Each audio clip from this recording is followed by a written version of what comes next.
말씀은 요한복음 4장 43절에서 54절입니다.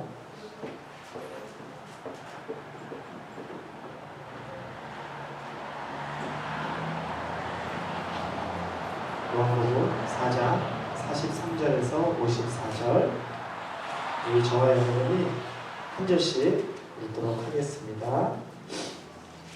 이틀이 지남에 예수께서 거기를 떠나 갈릴리로 가시며 짐이 중간하시기를 갈릴리에 이르심에 갈릴리인들이 그를 영접하니 이는 자기들도 명절에 갔다가 예수께서 명절 중 예루살렘에서 하신 모든 일을 보았음이더라. 예수께서 다시 갈릴리 가나에 이르시기 전에 물로 포도주를 만드신 곳이라. 왕의 신하가 있어 헤롯이 가버나움에서 건너더니 그가 예수께서 유대로부터 갈릴리로 오셨다는 것을 듣고 가서 청하되 내려오셔서 내 아들의 병을 고쳐주소서 하니 그가 거의 죽게 되었습니다. 예수께서 이르시되 너희는 표적과 기사를 보직하며 도무지 믿지 않느니라. 신하가 이르되 주여 내 아이가 죽기 전에 내려오소서. 예수께서 이르시되 가라 내 아들이 살아있다 하시니 그 사람이 예수께서 하신 말씀을 믿고 가더니 내려가는 길에서 그 종들이 오다가 만나서 그 아이가 살아있다 하거늘 그 낫기를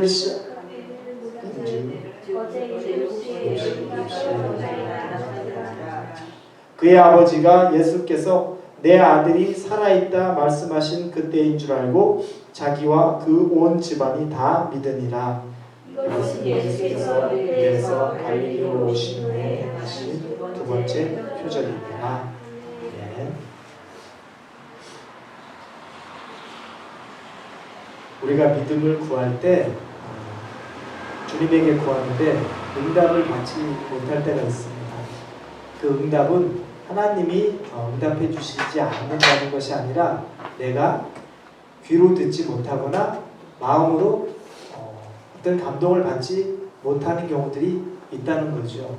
그런데 반대로 우리가 기도하거나 하나님에게 구할 때 그 하나님의 음성이 선명하게 우리에게 오는 경우들이 또 있습니다.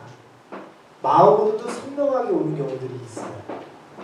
그런데 하나님은 분명히 나에게 선명한 말씀을 주셨고 마음의 감동을 주셨는데도 불구하고 내가 그게 잘 안 믿어질 때가 있어요. 어떤 때 그러냐면 음성은 받고 응답은 받았는데 딱 내 지금의 환경을 싹 보니까 도통 그 말씀이 현실에서 이루어질 것 같지가 않은 거예요. 아무리 그래도 조금 그게 이루어질까라는 반신반의하는 마음이 더 강해요. 그러면서 생각을 하죠. 아, 내가 제대로 음성을 들은 것이 맞나? 또는 내가 그냥 하고 싶은 마음이 있고 갖고 싶은 게 있어서 그런 건가? 이런 생각이 들기도 합니다.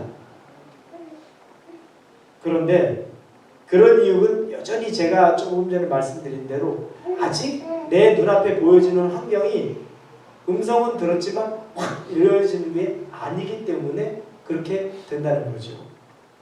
이런 좋은 예를 우리는 여호수아 6장에 보면 발견하게 됩니다. 여호수아 6장에 보면 여리고성 함락 장면이에요. 그 전에 이미 여리고성을 정탐을 시켰죠. 그리고 기생 라합에게 머물면서 그 여리고 사람들이 얼마나 두려워하는지를 정탐꾼들은 알게 되었어요. 왜 그렇습니까? 이 수많은 이스라엘 사람들이 홍해를 건너서 왔고 이제 요단강까지 벌써 건너왔어요. 코앞까지 온 거예요. 그 얘기를 들은 사람들은 성에서 두려워하는 겁니다. 그리고 나서 여호수아 6장 1절에 딱 보니까 그들이 어떻게 방어를 하냐면 이스라엘 자손들은 말미암아 여리고는 굳게 닫혔고 출입하는 자가 없더라. 이렇게 써 있어요. 성문을 닫고 아무도 출입하지 못하게 한 거예요. 누구도 못 들어오게 하는 거라는 거죠. 왜 그렇습니까? 그 전에 이미 정탐꾼까지 지나갔잖아요. 그러니까 더 이상 틈을 주면 안 되는 거죠. 굉장히 방어합니다. 근데 여리고는 워낙 그 지리적인 위치가 함락하기 힘든 곳이에요. 누구도 쉽게 여리고를 함락했던 적이 없어요. 역사적으로. 그런데 거기에 더 강력하게 문을 닫고 출입을 통제하니까 들어갈 수 있는 방법이 없죠. 그런데 6장 2절에 바로 하나님이 말씀하십니다. 그 말씀이 여호와께서 여호수아에게 이르시되 보라 내가 여리고와 그 왕과 용사들을 내 손에 넘겨주었으니 하나님이 여호수아에게 곧장 말씀하세요. 1절에는 여리고 사람들이 그 성을 더 단단하게 지키고 있다고 얘기하고 2절에서는 여호수아에게 얘기하면서 여리고 성을 줄 것이고 그 안에 있는 왕들도 줄 것이고 왕을 줄 것이고 또 용사들도 다 네 손에 붙였다. 그 선언을 하나님이 하십니다. 하나님이 즉시 그 선언을 2절에 말씀하시는 거예요. 얼마나 결정적인 오조입니까? 내 손에 주었으니. 그런데 문제는 뭡니까? 손에 주었는데 여리고 성이 함락시킨 다음에 이런 말씀을 한 게 아니라 함락하기 전에 주었다고 이야기하시는 겁니다. 우리 같으면 일반적으로 먼저 다 이룬 다음에 얘기를 하잖아요. 그런데 하나님은 그렇지 않았어요. 그런데 이스라엘 사람들의 입장에서는 여호수아의 입장에서는 그러겠죠. 그 말씀은 임했는데 과연 저 성이 우리에게 붙여질 것인가? 그런 마음이 들었을 수도 있고 안 들었을 수도 있습니다. 그런데 결과론적으로 봤었을 때는 그 반신반의에 대한 마음보다 하나님에 대한 믿음이 더 컸던 거죠. 근데 오늘 읽은 본문도 이와 비슷한 내용이에요. 헤롯이 통치하던 그 땅에 왕의 신하라고 이름 안 나와 있어요. 왕의 신하가 있었습니다. 근데 그 사람은 가버나움에 거하고 있었는데 예수님이 지금 유대 땅에 있다가 다시 위쪽 갈릴리 가나 지역으로 또 오신 거예요. 근데 그 소식을 듣고서 이 사람이 가버나움에서 갈릴리 지역까지 찾아가는데 한 40km 정도 되는 거리라고 그래요. 근데 이유가 있어요. 아들이 죽을 병에 걸렸어요. 나중에 아들이 치유하고 갔는데 그 열이 내려갔더라 이런 표현이 있어요. 그러니까 열병이 있는 거죠. 그래서 심각하게 그 아들을 살리기 위해서 예수님에게 찾아갑니다. 그리고 예수님에게 가서 49절에 보니까 죽기 전에 내려오셔서 이렇게 간청을 해요. 자기 집으로 가주십시오. 우리 아들이 죽기 전에. 그런데 예수님이 어떻게 반응하십니까? 50절에 예수께서 이르시되 가라 내 아들이 살아있다 하시니 그 사람이 예수께서 하신 말씀을 믿고 가더니 이렇게 나와요. 그러니까 예수님이 가라라고 말씀하시고 내 아들이 살아있다 이렇게 얘기해요. 구약의 여리고 성에 함락시킬 때 구약의 하나님도 여호수아에게 굉장히 단호하고 강한 어조로 말씀하시죠. 아주 결정적인 어조죠. 너희들이 뭘 하면 줄게, 뭘 하면 줄게가 아니라 이미 내 손에 붙였다 이야기합니다. 신약에 여기 와서 이 예수님이 이 왕의 신하에게도 가라 내 아들이 살아있다. 영어로 보면 will이라는 표현이 있어요. 살 것이다. 즉 지금도 살아있고 그 아이는 앞으로도 살 것이다. 죽지 않을 것이다. 그 말씀을 단언을 하시는 거예요. 구약의 하나님도 단언하시고 신약의 하나님도 단언을 합니다. 하나님이 이렇게 단호하게 얘기하시는 거예요. 구약에서도 신약에서도 단호하게 하시는 말씀하시는 하나님을 생각해 봅니다. 우리가 사람 생각할 때 사실 신중한 사람은 어떻습니까? 말보다 행동이 앞서는 사람이죠. 먼저 말 많이 했는데 나중에 수습 못하는 사람이 신뢰 안 가는 사람이잖아요. 내가 그거 해줄게. 내가 너 도와줄게. 내가 뭐 빌려줄게. 내가 뭐 사줄게. 그런데 상황이 여의치 않은 경우들이 많아요. 그러니까 때가 마지막 때니까 미안해. 내가 그렇게 해주려고 했는데 안 돼. 그런데 신중한 사람은 어떻습니까? 미리 말 잘 안 해요. 그러다가 자기가 완전하게 확정되면 그때 딱 얘기하거나 물건을 주거나 확실한 이야기를 해줘요. 그게 신중한 사람, 진중한 사람, 책임감 있는 사람이에요. 그런데 지금 하나님이 구약이나 신약에서 말씀 먼저 쫙 하신 건, 그럼 하나님은 신중한 분이 아니라는 건가? 그분은 좀 이렇게 좀 겸손한 분인가? 근데 전 반대죠. 그분이 그렇게 하실 수 있는 이유는 신중하지 않음 때문이 아니라 그분은 무엇이든 다 당신이 원하면 할 수 있는 분이라는 거예요. 그게 우리와 하나님과의 차이예요. 우리는 내가 다 할 수 있을 것 같이 생각하고 내가 다 책임져 줄 것 같이 하지만 우리에게 상처가 들 때가 언제입니까? 직장 생활하거나 우리가 아는 사람이 있어요. 내가 너를 끝까지 내가 케어해 줄게. 너 걱정하지 마. 그랬는데 나중에 보니까 결론은 그 사람한테 배신을 당하기도 하고 그 사람 때문에 힘들어지는 일 너무 많아요. 교훈을 얻죠. 사람은 의지할 대상이 아니라는 거. 사랑할 대상이라는 거. 그걸 얻습니다. 그런데 하나님은 반대라는 거죠. 하나님은 철저하게 당신이 원하시면 다 하실 수 있는 분이에요. 그렇기 때문에 먼저 말씀을 하셨다는 건 더 강력한 의미가 있어요. 어떤 의미입니까? 미리 말씀하셨다는 건 뭐죠? 염려할 거 없어. 두려워할 거 없어. 반신반의할 필요 없어. 그걸 미리 더 이야기해 주시는 거예요. 사람이 했다 그러면 우리는 그걸 못 믿지만 그런데 우리는 사실 정반대예요. 제가 저를 생각해 봐도 누군가 힘 있는 사람이 저에게 뭔가 얘기해 주면 그게 그렇게 마음에 오래 남아요. 굉장히 오랫동안 남고 그게 나중에는 어떻게 이루어질 거라는 생각을 합니다. 그런데 하나님이 말씀하시면 그게 꽤 오래 안 남아요. 금방금방 잊혀져요. 정반대가 돼야 되는데 우리는 사람이나 환경을 훨씬 의지하는 그런 본성, 습성이 있다는 거예요. 하나님 붙잡는 겁니다. 그런데 하나님께서는 그렇게 단호하게 당신은 무엇이든 할 수 있다고 생각합니다. 우리가 이렇게 흔들리는 이유 중에 우리가 시험이 되는 것 중에 하나는 마귀가 우리에게 틈을 타는 것이기도 해요. 마귀가 우리를 강력하게 시험하는 것을 굉장히 두려워하고 마귀가 우리에게 주는 염려를 두려워해서 눈에 보이는 사람을 계속 붙잡으려고 우리는 노력합니다. 그런데 여러분, 마귀가 하나님과 동급입니까? 우리 그렇게 하잖아요. 싸움을 1대1로 싸운다 그러면 하나님 대 마귀와의 싸움입니까? 아니에요. 잘 하셔야 돼요. 마귀의 본성은 타락한 천사예요. 그건 다른 말로 뭐냐면 마귀의 동급은 사실은 천사와 동급이에요. 하나님하고 견주어서 싸우고 이길 수 있는 대상 자체가 안 돼요.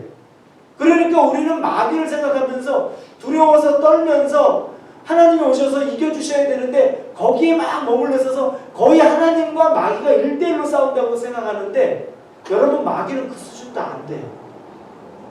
타락한 천사에 불과해요. 하나님의 권능에 아예 엎드려질 수밖에 없는 존재라는 거죠. 그런데 우리 거기에 자꾸 속아요. 그러면서 그들이 주는 두려움 때문에 그 두려움 때문에 오히려 하나님을 못 본다는 거죠. 그래서 반대로 하나님은 우리에게 두려워하지 말라, 염려하지 말라는 그 메시지로 더 뭘 보여주시기 전에 먼저 말씀해 주시는 거예요. 겸손해서가 아니라 그분의 사랑이 그런 거예요. 그러면 우리가 받을 건 뭡니까? 그렇게 그분이 말씀하시면 그냥 받으면 돼요. 그렇죠? 이루어지는 것.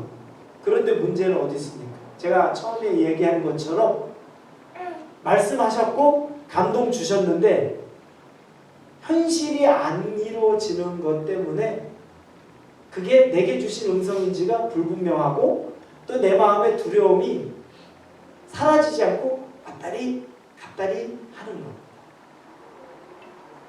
잘 생각해 하셔야 됩니다.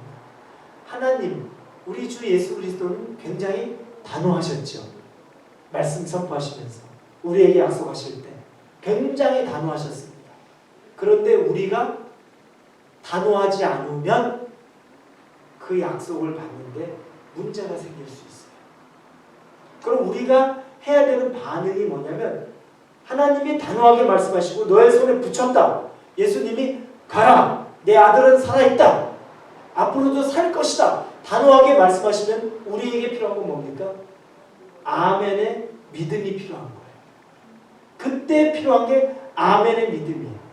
여호수아의 믿음이 어떻게 반응합니까?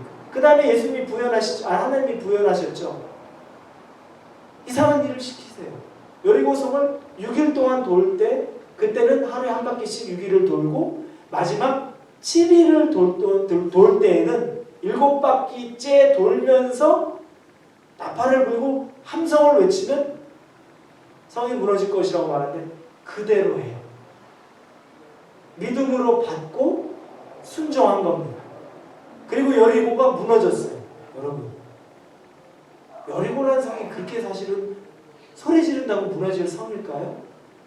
아니죠. 뭘 의미합니까? 하나님이 주시는 하나님의 방법, 하나님이 이끄시는 대로 하면 우리가 소리는 질렀지만 결국 무너뜨리는 것은 당신이 말씀하시는 것, 결론도 당신이 지어주신다는 거예요. 철저하게 믿음을 먼저 우리에게 가지라 말씀하시면서 거기에 따르는 순종의 행위를 가지라고 말씀하시는 거죠. 다시 오늘 말씀으로 오면 이 왕의 신하에게도 예수님이 말씀하시죠. 가라. 내 아들이 살았다. 뭡니까? 믿고서 가라는 거예요. 그때 이 왕의 신하가 나는 한 발자국도 못 댑니다. 당신이 나랑 따라가지 않으면 한 발자국도 못 댑니다. 내가 여기서 단식을 하는 한이 있더라도 절대 안 갑니다. 그렇게 할 수도 있죠. 그게 간절함으로 예수님에게 어필할 수 있는 방법이기도 하겠죠. 그런데 이 사람의 믿음이 귀한 건 뭐냐면 더 예수님을 보채지 않아요. 그리고 뭐라고 나옵니까? 그 사람이 예수께서 하신 말씀을 믿고 가더니 이렇게 나와요. 그냥 말씀을 받았어요. 그리고 믿고 갔다는 거예요. 지금 나와 있는 성경이 마태복음에 보고 그러면 백부장의 믿음을 우리 요한복음에 본 거랑 똑같은 구절로 똑같은 이야기로 평가해요. 성경에 보면 이렇게 똑같은 얘기들은 써있잖아요. 백부장의 믿음. 그런데 여기서는 다르죠. 처음부터 백부장, 자기 부하, 수하에 있는 뭐 이렇게 얘기해요. 그렇지 않아요. 그런데 여기 있는 사람도 어마어마한 믿음을 가졌던 거죠. 그러면서 그냥 말씀 듣고 단 거예요. 보이지 않아요. 아들이 낳았다는 확신이 없어요. 자기 눈으로 확인한 거 아니에요. 여호수아도 여리고성은 그대로 있었어요. 그런데 말씀 믿고 그냥 붙잡은 거예요. 그리고 자기가 갖는 마음의 믿음을 품고 순종으로 행할 뿐이었던 거죠. 여러분은 어떤 확신을 갖고 사십니까? 지금 여기 있는 왕의 신하는 확신이 있었어요. 그 확신은 뭡니까? 예수님이 말씀하신 것 이루어진다는 그 확신 그냥 가졌어요.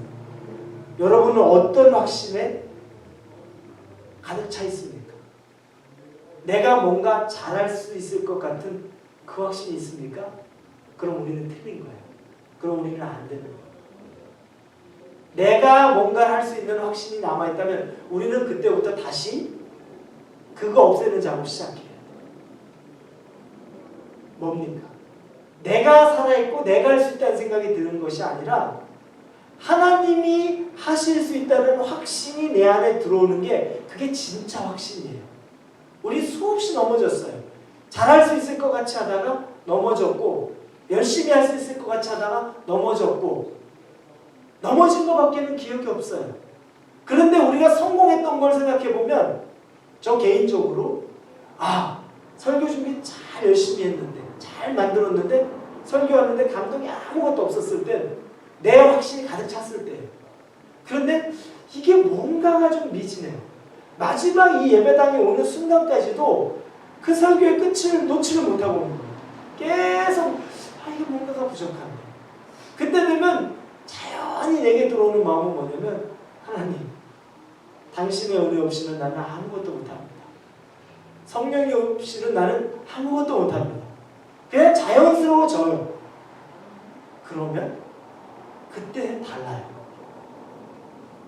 제가 생각하지 못했던 것도 갑자기 막 생각나기도 하고, 그냥 주중에 생각했던 얘기인데, 주중에 그냥 내 마음에 와닿던 그런 말씀인데, 주일날 예배를 생각할 때는 하나도 나타나지 않았는데 그 주일날 즉시 그냥 말씀이 나타난 적도 있고, 내 확신이 없고 주님이 하실 수 있다는 확신이 들 때 그게 진짜 능력을 발휘하는 확신입니다. 여러분에게 도전합니다.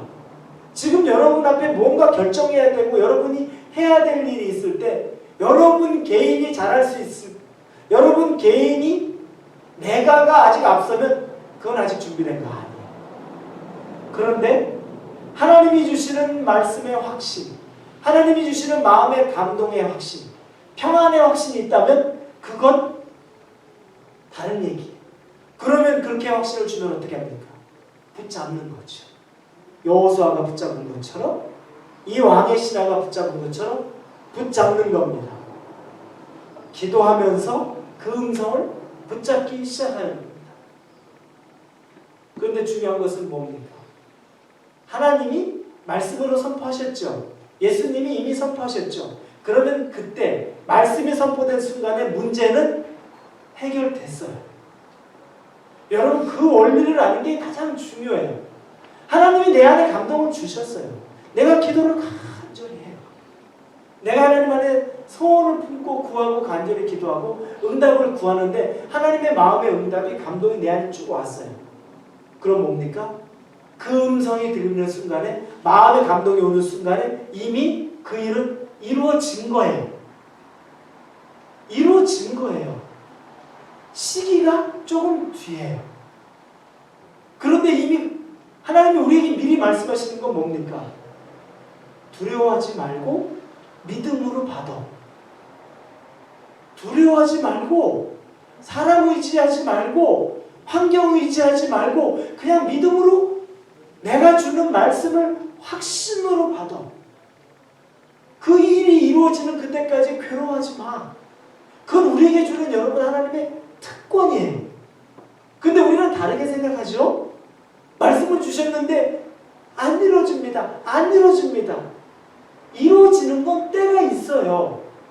그런데 우리에게 말씀을 주셨다면, 마음의 감동을 주셨다면 반드시 이루어지는 거예요. 근데 이루어지는 건데 내가 조바심을 내고 있고 내가 계속 반신반의, 내가 두려워하고 있으면 손해는 누굽니까? 하나님은 손해가 아무것도 없어요. 그리고 그분은 선포하신 대로, 당신의 말씀하신 대로 이루시는 분이에요. 손해는 나예요. 이미 결정 지어진 거, 결론 지어진 거, 된 거 알면서도 노심초사하면서 늘 불안해하는 내 마음. 그 마음, 여러분, 그게 괴로운 거예요. 하나님은 그거 하지 말라고 미리 말씀하셨는데 우리는 그것 때문에 노심초사하고 더 나아가서 하나님은 언제 그럴 것입니까? 하나님 도대체 하시긴 하실 겁니까? 이렇게 진전이 잘못된 방향으로 막 가게 된다는 거죠. 믿음으로 말씀을 받았으면 그 다음에 무조건적인 순종입니다. 그리고 우리에게 요구하시는 게 반드시 있어요. 믿음의 확신을 주는 순간부터 여리고서 온 돌게 만드는 순종을 요구하세요.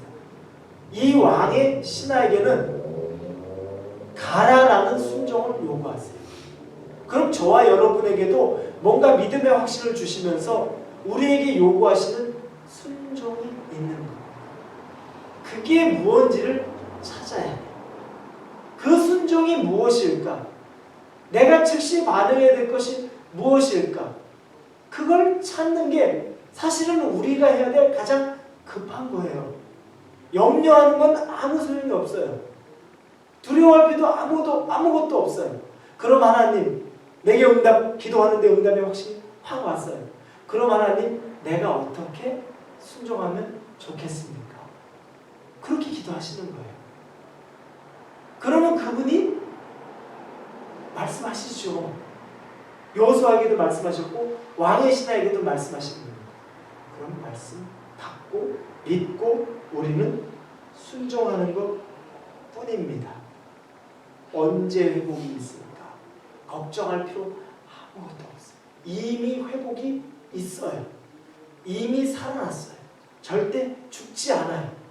그 성은 이미 무너졌어요. 우리 눈앞에만 안 보일 뿐이지. 하나님은 이미 무너뜨리셨어요. 우리에게 원하시는 게 아주 심플해요. 믿음과 순종. 그 왕의 신하에게 있어서는 얼마나 어려운 시기입니까? 왜 그래요? 사실은 이 사람은 예수님 믿을 만한 사람이 아니에요.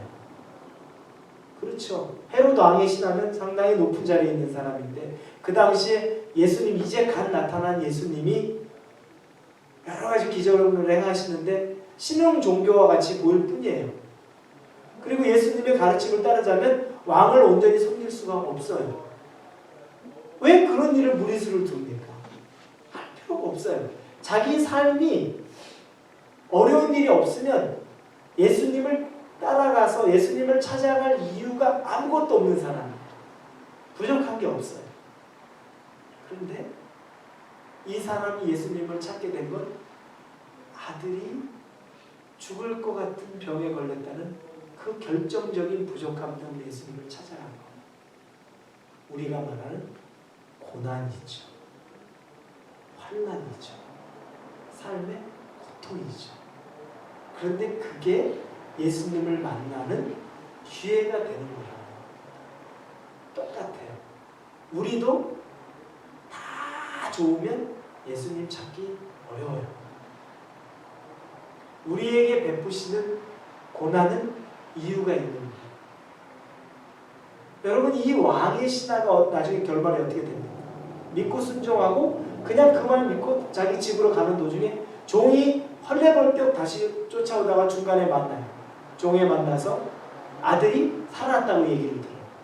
딱 직감적으로 이 왕의 신하가 묻죠. 언제? 몇 시에 그랬냐? 그랬더니 그때가 몇 시입니다 라고 얘기를 해줘. 근데 딱 그 시간을 들으니까 예수님이 말했던 그 시간, 자기는 그냥 믿었고 그리고 순종했고 그런데 결과가 이루어졌고 그러니까 확신에 찬 믿음을 가지면서 그때부터 비로소 예수님을 그가 믿고 가정이 믿었다고 해요. 믿을 수 없는 가정이 믿게 된 역사가 이와 같은 어려움을 통해서 믿게 된 겁니다. 시련이 선물이 된 거예요. 왜 나에게 이런 말로 계속 그 집안은 통곡을 하고 있었을 텐데 그 통곡이 아들을 구원해내는 것을 넘어서 영생을 얻는 기쁨에까지 이뤄가는 일이 이루어졌어요. 시련이 선물이 된 거죠. 저는 지난 주간에 굉장히 좀 좋지 않은 일이 있었어요. 목요일 아침이 됐는데 차를 보니까 차가 이렇게 도둑이 들었어요. 우리 차에. 그런데 중요한 게 우리 차 안에 우리 아이들의 야구용품 가방이 2개가 들어있어요. 그런데 그게 그동안에 몇 년 동안 계속 하는 걸 모아놨으니까 값이 비싸요. 굉장히 값이 비싸요. 사실은 우리 지금 중고차 밸류로 따지면 우리 차값하고 거의 비슷할 정도예요. 그런데 도둑놈이 그 2개를 가져갔어요. 그러니 멘붕이 오더라고요. 그냥 속된 말로. 정신이 혼미해지는. 그러고 나서 우리 큰아들은 매일 아침에 학교에서 연습을 하니까 팀 연습을 하니까 가는데 얘기를 해줘야 되잖아요. 일어나가. 야 근데 이렇게 잃어버렸다. 그러니까 아침에 이 녀석이 그래 깜짝 놀라고 있다가 밥을 먹는데 이제 눈물이 뚝뚝 떨어지는 거예요. 지한테는 지가 뭐든 적인데. 그리고 그날 우리 둘째한테 얘기도 못했어요. 못했어요. 그러고 나서 딱 하는데 학교를 보내놓고 나니까 이제 아무것도 없어요. 애들 게. 그 생각 드는 게 내가 무슨 죄를 하나님한테 졌나? 와이프랑 나랑 우리 둘이 그런 생각을 하는 거예요. 하나님이 기뻐하지 않는 뭐가 있나? 그런데 그 부분에 대해서는 그냥 마음이 이렇게 막 썩 와닿지가 않아요. 그러고 나서 있는데 그날이 우리 재승 형제랑 제가 1대1을 처음 시작하는 날이에요. 목요일 날. 그리고 제가 그 전날 수요일 밤에 이 마지막 준비를 쭉 해가는데 딱 저에게 왔던 구절 중에 하나가 생생해요. 1대1을 하게 되면서의 반드시 시련이나 고난이나 어려움이 온다는 그 하나의 구절이 딱 제게 눈에 익혀졌어요. 그런데 아침에 딱 그 일을 하고 나니까 학교에 아이가 간 다음에 그 생각이 딱 드는 거예요.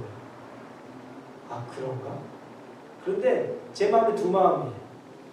뭐냐면 이제 그 중고물품 그 도둑들이 팔 거 아니에요. 자기들이 뭐 그거 가지고 있을 것도 아니고 팔 거니까 그거 하는 거 막 그 중고샵 같은 데 다니면서 이런 물품 팔러 오는 사람이 있으면 알려줘라. 이거를 하려니까 시간이 부족해요.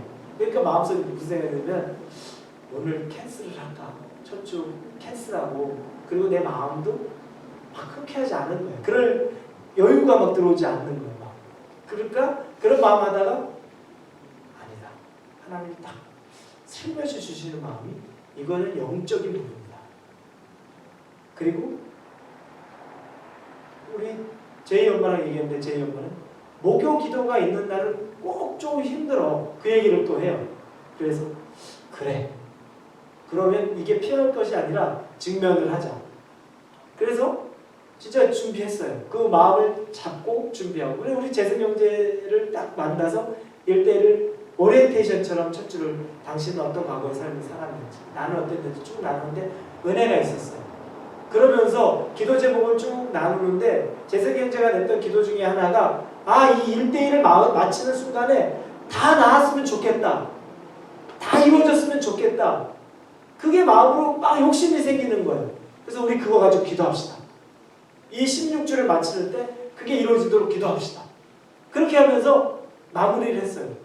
그 마음이 끝내고 나니까 너무 좋은 거예요. 그리고 이 목요 기도에도 하나님의 은혜를 주시려고 그러나 보다. 그래서 정말 마음의 준비를 하고 말씀의 준비도 잘했는데 근데 기도를 처음에 시작하는데 기도하자마자 그 기도가 막 마음이 열려요. 그래서 말씀을 전하려고 하던 것들을 그냥 접고 그냥 기도를 그냥 쭉 갔어요. 그렇게 기도하고 딱 집에 오고 왔는데 그래서 그런 일이 있었구나. 은혜를 주시려고 그런 일이 있었구나. 그리고 나서는 이제 마음이 개운해졌어요. 어차피 그러면서 제이 엄마랑 저랑 공통적으로 얘기했던 건 뭐냐면 그래 그건 또 돈 주고 사면 되잖아. 근데 만약에 돈 주고도 못 살 거라고 그러면서 제가 알던 자녀를 잃었던 그 부모가 생각이 나요. 어떨까 생각하니까 가슴이 너무너무 아픈 거예요. 돈 주고 살 수 있는 게 있는데 돈 주고 살 수 없는 걸 가지고 우리가 애끓고 있었던 거 그거 돈 때문에 애끓고 있었던 건데 그 부모의 마음은 어떨까?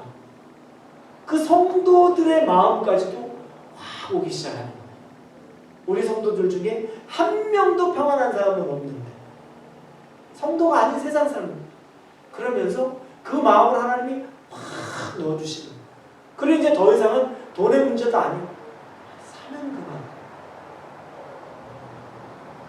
그 문제로 안타까워하지도 않고 그렇게 해서 지냈는데 어제는 제가 하루 종일 산호세 당일치기로 갔다 왔어요. 비행기. 제가 청년 때 있었던 친구들이 결혼을 산호세에서 해요. 그래서 그 친구들이 초대를 받아서 갔어요. 근데 거기 갔는데도 이 은혜가 막 넘치는 거예요. 어디서는 감사한지 모르겠어요. 그리고 거기 있는 결혼한 친구들을 보는데 내가 부모처럼 이렇게 눈물이 나려고 그러고 그 감사 그리고 너무 잘 컸다. 저렇게 거기 있는 목사님이 저한테 고맙다는 말을 계속해요. 너무 얘네들 신앙교육을 잘 시켜주셨더니 나는 황송하죠. 저는 이렇게 좋은 교회 와서 우리의 그 아이들이 저랑 있을 때보다 훨씬 성장을 했는데 아니 그런 무슨 말씀을 하니까 제가 반대로 얼마나 기쁜지 몰라요. 그래서 제가 농담을 그랬어요.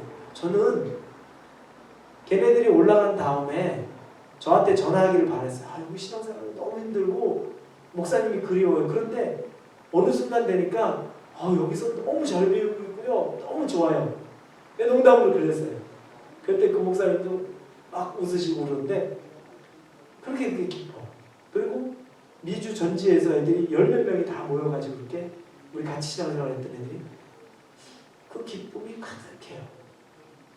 그러던 차에 우리 아이들 학부모 중에 하나가 우리 둘째 아이를 통해서 잃어버렸다는 얘기를 들었나 봐. 그러니까 그 미국 엄마인데 갑자기 연락이 와가지고 펀드레이징을 좀 하고 싶다 그래서 그거 하지 마. 야, 그거 창피하다. 그리고 다른 사람들에게 이거 패키지 치는 거 싫으니까 안 했으면 좋겠다. 그거는 안 했으면 좋겠다. 그렇게 그랬더니 그냥 하고 싶대. 하겠대 자기가. 근데 더 얘기하면 그 사람이 오히려 오해할 것 같아요.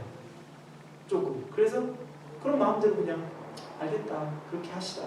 근데 나는 우리는 패키지 치는 거 싫은데 그렇게 전혀 그렇지 않다. 그랬는데 그분이 펀드레이징을 하는 사이에 굉장히 많은 액수를 이렇게 마련을 하셨다. 난 기대도 안 했어요. 그리고 사실은 그걸 원하지도 않았고. 근데 그런 일들을 돌아가면서 지금 생각도 뭐냐면 그게 채워졌다는 건 저에게 제 기쁨에 지금 제가 갖고 있는 기쁨이 100이라고 하면 10도 안 돼요. 그건 저에게 아무 상관이 없어요.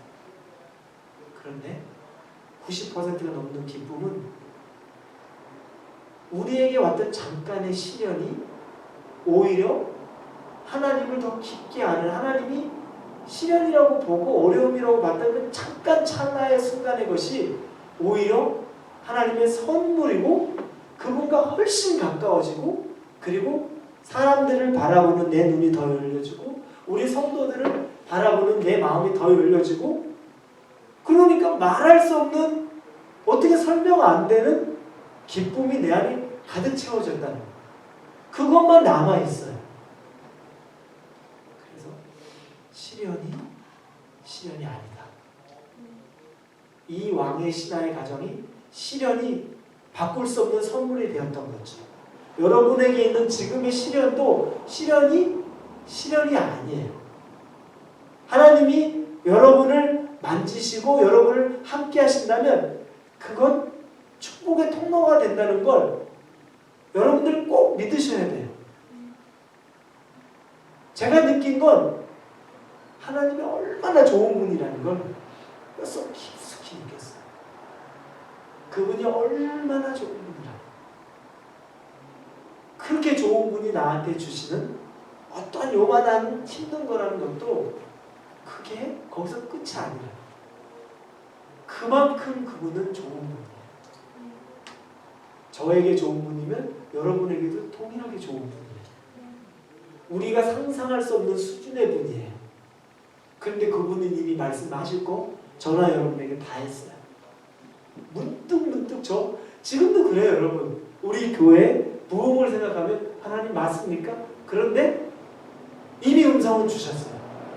내가 감당할 수 없는 수준으로 주신다는 것도 사실은 주셨는데 여리고를 도는 거예요. 그럼 하나님이 그래요 믿음으로 받습니다. 그러면 내가 해야 될 건 뭡니까? 순종의 영역이 있잖아요. 순종은 뭡니까? 교회 껍데기 세워가는 거. 그냥 중요하지 않는 거 하는 것 말고 계속 기도하고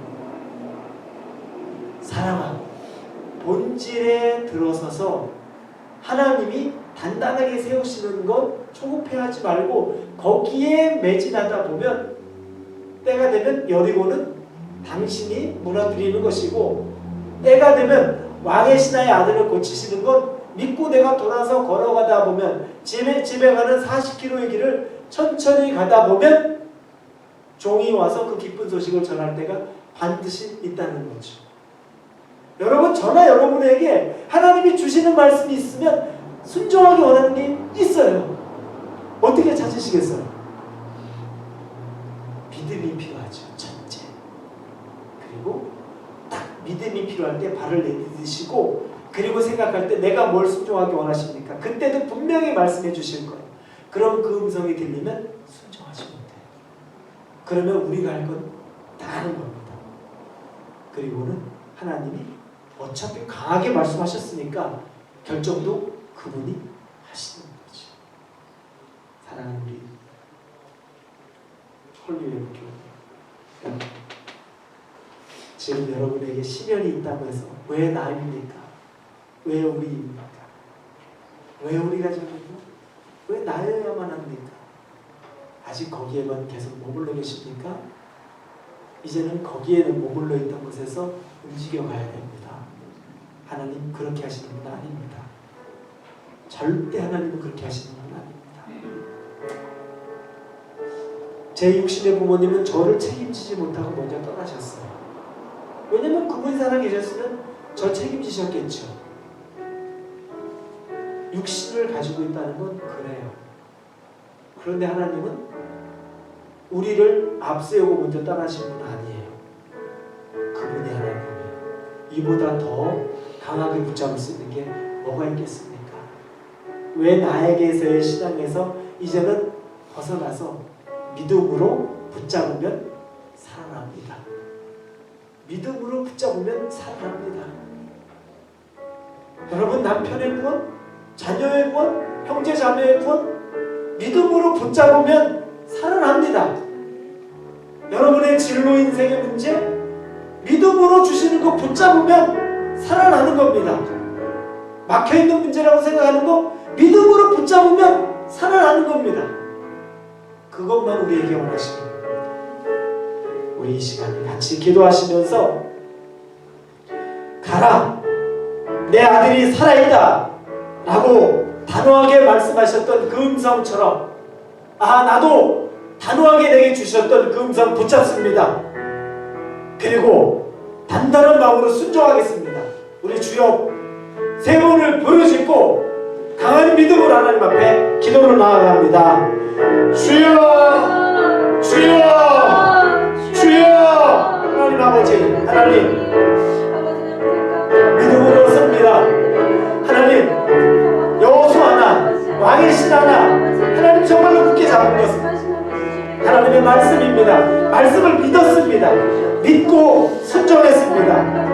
그리고 하나님이 이를 이루셨습니다. 하나님이 이를 이루시는 것은, 우리에게 먼저 단호하게 말씀하시는 것은 우리를 앞으로 걱정하지 말아라, 염려하지 말라고 말씀하시는 건데, 우리는 또 그걸 붙잡고 염려합니다. 언제 이루어질까, 언제 이루어질까. 지금 내 상황은 나아지지 않는 것 때문에 우리는 그걸 붙잡고 두려워합니다. 하나님, 이제는 정말 붙잡아야 될 것만 붙잡게 해주옵소서. 여기 우리 모든 교우들이 하나님, 변화됨이 내 아들이 살았다라는 말씀이신 그 음성을 붙잡고 순종하고 믿음으로 설 수 있게 하여 주옵소서. 하나님 하시는 일들, 하나님께서 붙잡아 주시는 일들, 하나님께서 인도하시는 일들, 그 일들이 얼마나 우리에게 풍성한 은혜가 될 것인지 기대하고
위해 기도합니다.